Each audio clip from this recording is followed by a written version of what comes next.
جو ہم بستری ہے وہ صرف اسی راستے میں جائز ہے جس سے اولاد ہوتی ہے۔ مسئلہ تھوڑا حیا کے خلاف ہے، لیکن میرا خیال ہے بتانا ضروری ہے کہ پچھلے راستے سے عورت سے ہم بستری کرنا بالکل حرام ہے، ناجائز ہے، اور نبی صلی اللہ علیہ وسلم کی اس پہ بہت شدید لعنت ہے، بہت شدید وعید ہے۔ تو یہ بالکل اللیگل ہے اسلام میں کہ عورت کے پچھلے راستے سے اس سے ہم بستری کی جائے۔ جو لوگ لڑکوں سے بدفعلی کے عادی ہوتے ہیں ان کو یہ ایک چسکا لگ جاتا ہے، تو یہ حرام ہے، ناجائز ہے۔ اللہ نے ارشاد فرمایا نساؤکم حرث لکم، تمہاری عورتیں تمہارے لیے بمنزلہ کھیت کے ہیں۔ حرث عربی میں کھیت کو کہتے ہیں، تو بمنزلہ کھیت کے ہیں۔ جیسے بیج ڈالا جاتا ہے کھیت میں اور اس سے پیداوار بڑھتی ہے، تو عورت کی جو ایک حیثیت ہے، نیچر نے جو اس کی ایک حیثیت متعین کی ہے، وہ بھی ایک نسل بڑھانے کا ذریعہ ہے، جس میں مرد کا جو اسپم ہے وہ بطور بیج کے ہے اور جو اولاد ہے وہ ایک پیداوار کی طرح ہے۔ تو اللہ نے یہ یاد رکھیں، اس آیت کو نا بہت سارے غیر مسلموں نے عورت کے خلاف بہت نیگیٹیوٹی پھیلائی ہے کہ دیکھو اسلام عورت کی توہین کرتا ہے، اس کو کھیتی سے تعبیر کرتا ہے۔ تو کچھ لفظ کسی اور زبان میں جب وہ جاتے ہیں نا تو وہ توہین کا معنی دیتے ہیں۔ عربی میں جو حرث کا معنی ہے یہ تعظیم کے لیے ہے، توہین کے لیے نہیں ہے۔ اردو میں جو کھیتی کا معنی ہے وہ توہین کے لیے استعمال ہوتا ہے۔ کھیتی یعنی جو پاؤں میں روندی ڈالنے والی، اور زمین جو ہے نا پاؤں میں گویا روندی،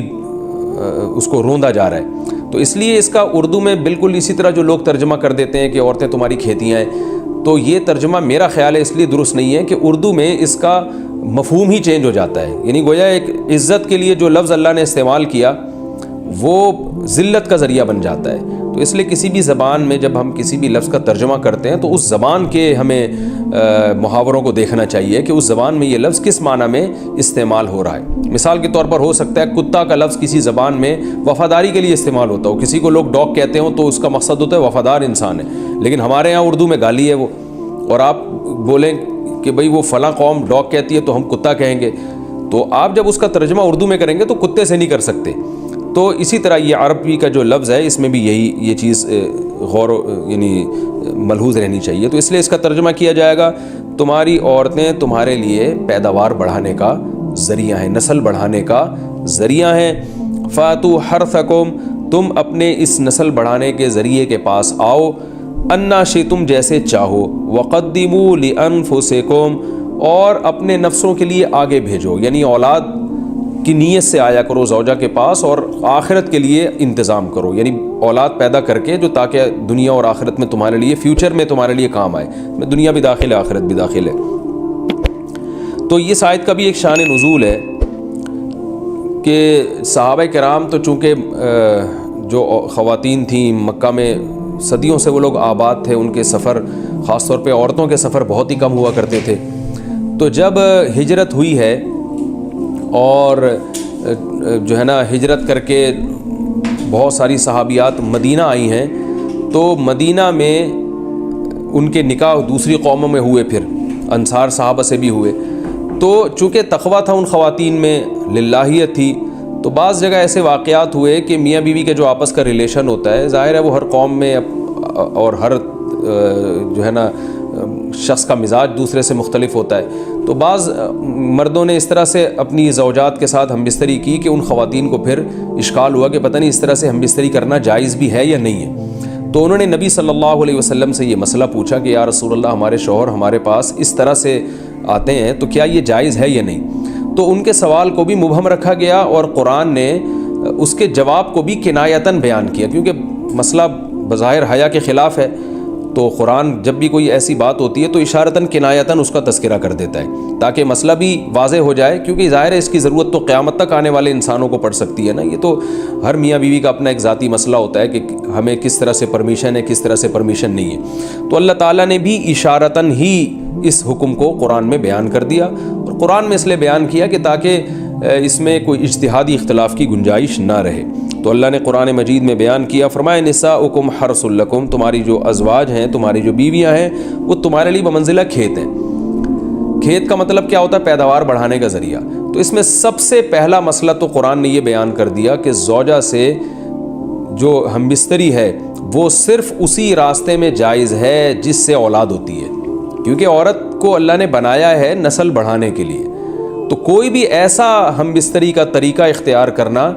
جو نسل بڑھانے کا ذریعہ نہ ہو، یعنی وہ نیچرل نہ ہو، تو وہ حرام ہے۔ تو اس میں اللہ نے یہ حکم دے دیا۔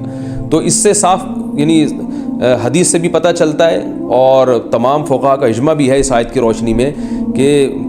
مسئلہ تھوڑا حیا کے خلاف ہے، لیکن میرا خیال ہے بتانا ضروری ہے کہ پچھلے راستے سے عورت سے ہم بستری کرنا بالکل حرام ہے، ناجائز ہے، اور نبی صلی اللہ علیہ وسلم کی اس پہ بہت شدید لعنت ہے، بہت شدید وعید ہے۔ تو یہ بالکل اللیگل ہے اسلام میں کہ عورت کے پچھلے راستے سے اس سے ہم بستری کی جائے۔ جو لوگ لڑکوں سے بدفعلی کے عادی ہوتے ہیں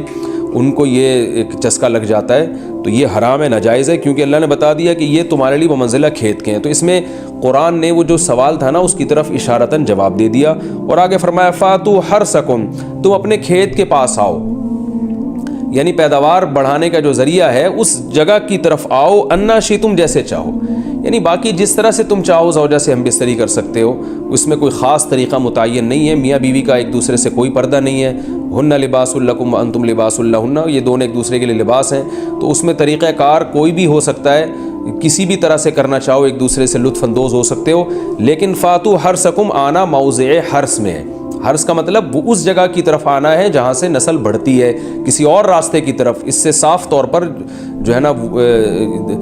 وہ جو فاسق فاجر لوگوں کی جو برائی ہے، جو لڑکوں سے بدفعلی کے نتیجے میں پیدا ہوتی ہے، اس کا اللہ نے قلع قمع کر دیا کہ اس کی اسلام میں بالکل اجازت نہیں ہے۔ باقی طریقہ کار کیا ہوگا یہ تمہارے اوپر، اس کی اللہ نے تمہیں اجازت دی ہے۔ وَقَدِّمُوا لِأَنفُسِكُمْ، اور چونکہ بار بار حرث کا تذکرہ ہو رہا ہے کہ نسل بڑھانے کا، تو اس لیے اللہ نے فرمایا کہ قدموا لانفسکم، اپنی ذات کے لیے فیوچر میں انتظام کرو۔ قدموا کا مطلب آگے بھیجو اپنی ذات کے لیے سرمایہ۔ کیا مطلب؟ کہ جب زوجہ سے ہم بستری کرو تو نیت اولاد کی ہونی چاہیے، تاکہ وہ اولاد دنیا میں بھی اور آخرت میں بھی تمہارے لیے ذخیرہ بن جائے۔ تو یہ نسل بڑھانے کی بہت زبردست ترغیب ہے اس آیت میں، اور اس آیت میں اللہ نے عورت کا کہ بہت ساری ذمہ داریوں میں سے ایک بڑی ذمہ داری کا بھی بیان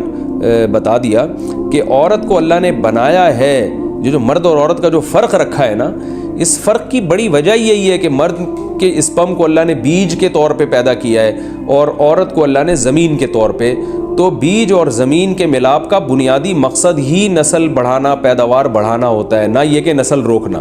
آج فیملی پلاننگ والوں نے اس آیت کی دھجیاں اڑا دی ہیں، اور جو پوری دنیا میں ایک بیہودہ قسم کی تحریک چل رہی ہے، یہ آیت بالکل اس کی نفی کر رہی ہے۔ اس لیے اللہ نے فرمایا اچھا، اللہ نے اس کا بھی جواب دے دیا کہ جو فیملی پلاننگ والے کہتے ہیں نا نسل بڑھنے سے تمہارا نقصان ہوگا، خرچے بڑھ جائیں گے، تو اللہ فرماتا ہے قدموا لانفسکم، تمہارا فیوچر بن جائے گا، سنور جائے گا، کیونکہ اولاد پہ اتنی انویسٹمنٹ نہیں ہوتی جتنا اس کا آؤٹ پٹ ہوتا ہے۔ ان پٹ کم ہے، آؤٹ پٹ زیادہ ہے، انویسٹمنٹ کم ہے، اس کے جو پروفٹ ہے وہ زیادہ ہے، دنیا میں بھی اور آخرت میں بھی۔ تو اللہ نے فرمایا اپنے نفس کے لیے، فیوچر کے لیے انتظام کرو، بڑھاپے کے لیے انتظام کرو، تمہارے بیٹے ہوں گے، بیٹیاں ہوں گی، پوتے ہوں گے، نواسے ہوں گے،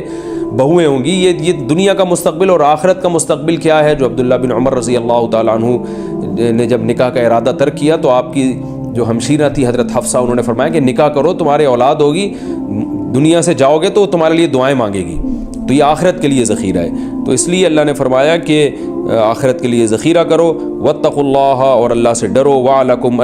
واعلموا انکم ملاقوہ، اور جان لو کہ تم نے ایک دن اللہ سے ملاقات کرنی ہے۔ تو جتنے حکام اللہ نے تمہیں اس آیت میں دیے ہیں ان تمام حکام کو تم نے فالو کرنا ہے۔ وبشر المومنین، اور ایمان والوں کو خوشخبری سنا دیں۔